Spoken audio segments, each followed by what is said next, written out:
Salut les amis, c'est Timena. Quand on démarre sur YouTube, il n'est pas facile de trouver du beau matériel. On s'y connaît pas trop, on sait pas trop quoi acheter, on aimerait bien faire, avoir une bonne qualité pour que les gens puissent nous regarder dans de bonnes conditions. Et oui, parce qu'il faut pas faire n'importe quoi en termes d'image, de lumière et de son, et surtout le son d'ailleurs. C'est ce qu'on va voir aujourd'hui dans cette vidéo, je vais vous présenter du matériel que vous pourrez utiliser en mode studio, c'est-à-dire à la maison, chez vous, dans votre chambre, dans un studio, comme moi par exemple. Peu importe, voilà, du matériel d'intérieur. Si vous voulez plus du matériel pour faire des vidéos à l'extérieur de type vlogging, eh bien j'en ai fait une vidéo dédiée, le lien est dans la description et j'en reparlerai à la fin de la vidéo. Donc petite transition et je vous montre tout le matériel nécessaire, c'est parti. Avant de commencer cette vidéo, il faut bien sûr savoir que tout le matériel que je vais vous proposer aujourd'hui, il a un prix, il a un coût. Et certes, c'est un budget. Mais quand on démarre sur YouTube, on a une passion, on veut forcément bien faire, on veut pas décevoir les gens qui vont nous regarder. Et je peux comprendre que certains d'entre vous n'ont pas forcément les moyens pour acheter beaucoup de matériel et du matériel cher. Et le matériel que je vais vous présenter aujourd'hui, pour moi en tout cas, il a des prix raisonnables sur le marché. Parce qu'il y a des prix beaucoup plus chers.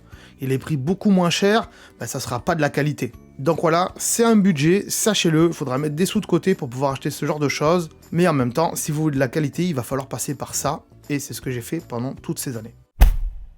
Donc la première des choses vraiment essentielles quand on fait des vidéos en studio, c'est bien sûr un micro. Un micro, et ah ouais, alors là c'est vraiment le truc de base quoi, le micro, le truc de base. Alors j'en ai plusieurs chez moi, hein, j'ai plusieurs micros, plusieurs types de micros. Mais des micros pour tout ce qui est type studio, hein, il en existe plein, et il y a des prix vraiment différents. Il y a des trucs pas chers à 50 € comme les Snowball, hein, ça peut être intéressant, c'est le premier micro que j'ai eu. Mais c'est un cardioïde et il faut vraiment être à côté pour pouvoir entendre quelque chose. Le son est quand même assez étouffé, hein, je l'ai encore, il est là, mais je l'ai changé il y a quelques années au profit de celui-ci, qui est un peu plus cher, qui est le micro de chez Elgato, voilà, il vaut une 150aine d'euros. Alors c'est le modèle 3, il y a un modèle 1 qui sera à 100 €, qui sera beaucoup moins cher, ça sera à vous de voir. Mais le 3, il est beaucoup mieux, pourquoi ?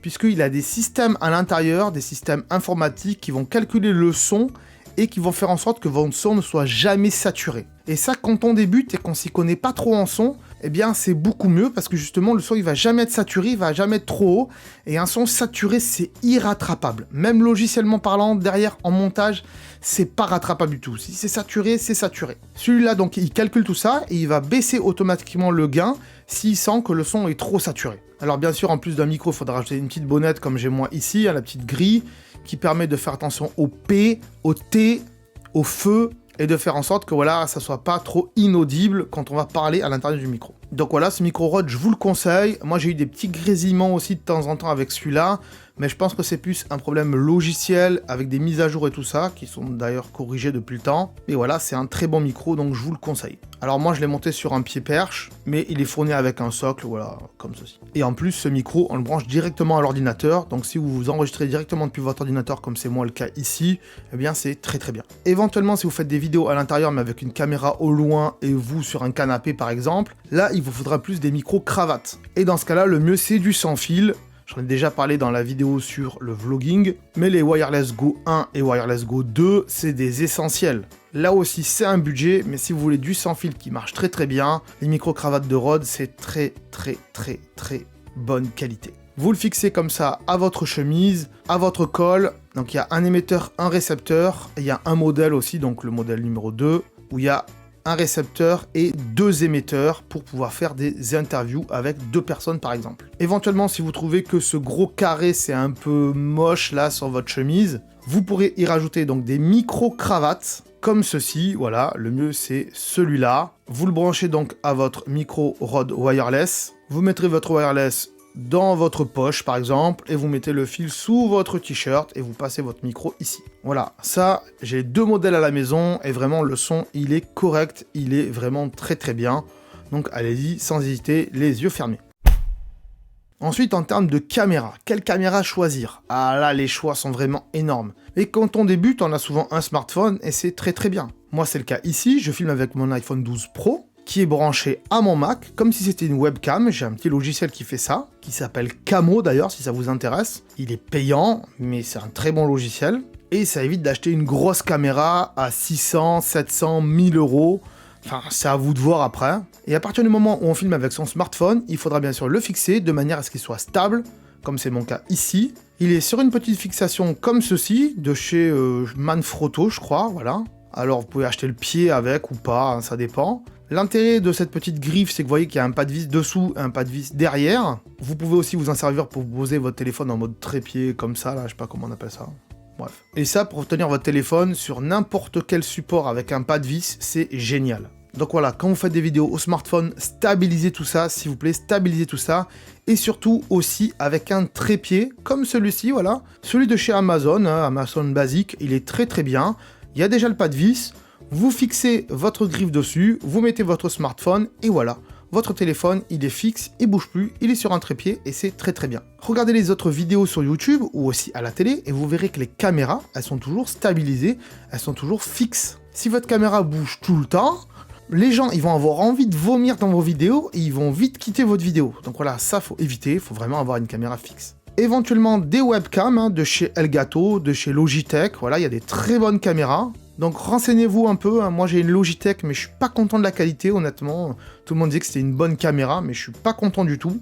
Hein, c'est celle-ci, vous voyez, la qualité, elle est pas ouf, on est d'accord? Donc allez voir du côté de chez Elgato, il y a de très bonnes caméras, surtout qu'Elgato, ils ont un énorme choix en termes de gaming, de youtubeurs gaming, de youtubeurs studio, de youtubeurs à la maison. Donc voilà, allez voir sur le site d'Elgato, il y a beaucoup de choses. Et d'ailleurs, aussi, un des trucs essentiels, c'est la lumière. La lumière qui m'éclaire ici, c'est un panneau LED de chez Elgato, voilà. Alors chez moi, c'est le gros, mais il y a aussi des petits, comme ceux-ci, voilà, qui sont très très bien. Et la lumière, il faut y penser. Si vous n'avez pas de lumière, ça va être horrible. Regardez, je vous montre, je vais éteindre la lumière et vous allez voir ce que ça va faire sans lumière, juste avec les petites lumières de chez moi. Voilà, vous voyez, j'ai éteint la lumière. La caméra, elle est toujours bonne, hein, parce que c'est celle de mon iPhone, mais vous ne voyez pas beaucoup. Certes, c'est joli, mais c'est mieux si je mets de la lumière, on est d'accord. Alors il y a aussi la version Ring, qui a été démocratisée beaucoup par les youtubeuses beauté. On peut mettre sa caméra au milieu comme ceci, ou son smartphone, et ça donne de très bons résultats, puisque la lumière elle est tout autour comme ceci de votre visage, et c'est très très bien aussi.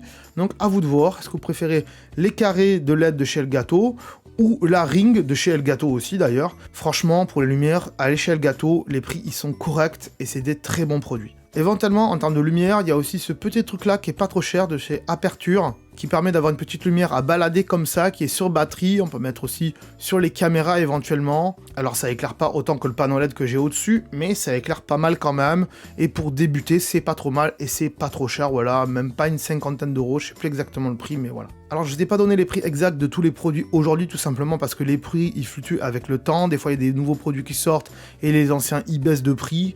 Donc voilà, allez voir tout ça sur Amazon, il y a bien sûr le lien dans la description de tous les produits que je vous ai présentés aujourd'hui, donc allez voir tout ça. Si votre projet c'est plutôt de faire des vidéos en mode vlogging sur YouTube, des vidéos à l'extérieur, là aussi, encore une fois, j'en ai fait une vidéo dédiée, le lien il est dans la description, voilà, allez voir tout ça. C'est vraiment des caméras adaptées, de la lumière adaptée, des micros adaptés pour le vlogging, hein, pas pour tout ce qui est à la maison en mode studio.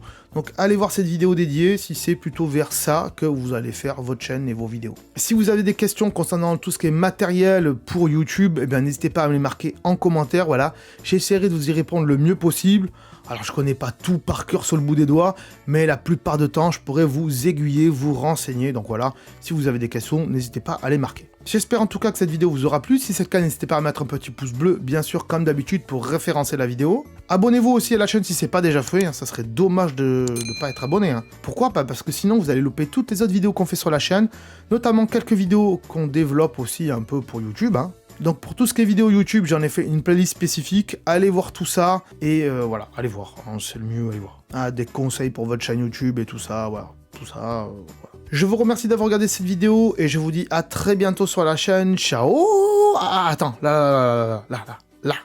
Ah, attends, avant de partir, j'allais oublier, tu peux aussi me suivre sur les réseaux sociaux, ils sont là. Voilà, si ça t'intéresse, bien sûr. Tu peux aussi t'abonner à la chaîne en cliquant sur le logo ici. Voilà, là, maintenant, il s'affiche. Comme ça, tu pourras voir toutes les vidéos qu'on a fait sur la chaîne. Et en plus, c'est gratuit, c'est pas comme Netflix. Tu peux aussi regarder les vidéos que je te propose maintenant. Voilà, elles sont là, hein, elles sont bien. Et en plus, je pense qu'elles peuvent fortement t'intéresser. Donc voilà, n'hésite pas, clique dessus. En tout cas, je te remercie de t'être abonné et je te dis à très bientôt.